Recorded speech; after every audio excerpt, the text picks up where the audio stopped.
ऐसन तवल दहिया में लब के लावा फूटला हो। सटेलू पास सास करेला सर सर तर तर पसेना छूटेला हो। सटेलू पास सास करेला सर सर तर तर पसेना छूटेला हो। सटेलू पास सास करेला सर सर।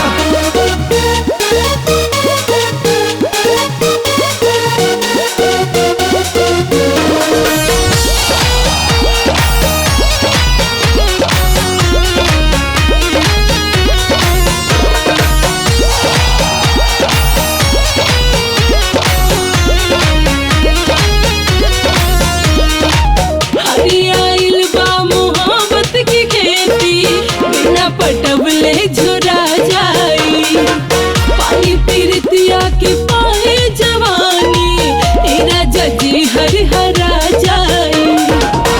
लभके चनई मरी तरानी कुछ दिन पिया दिल जानी।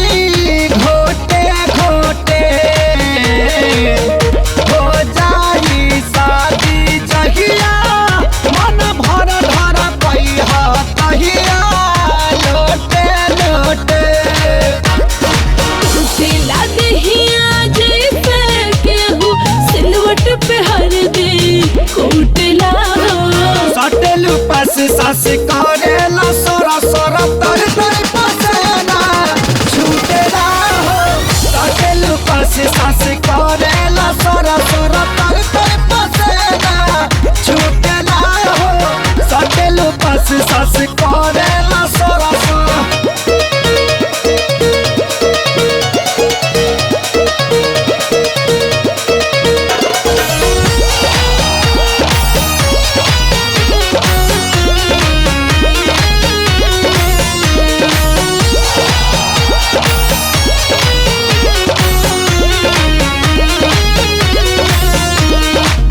प्रेम के हम पर छावन करेगा उपछावन तोहरा बारेला।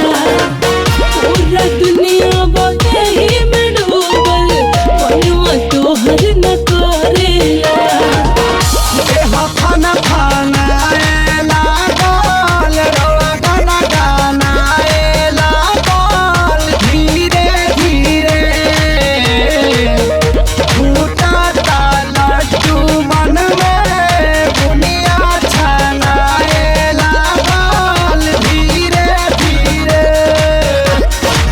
पानी के पानी भइल बा जवानी गज बहला हरिया उठला हो।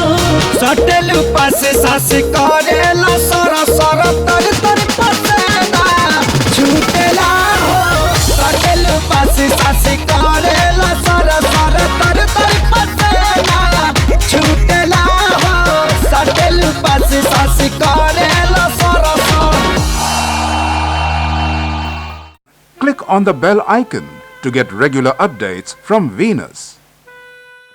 For more entertainment, log on and subscribe to www.youtube.com/Venus Bhojpuri.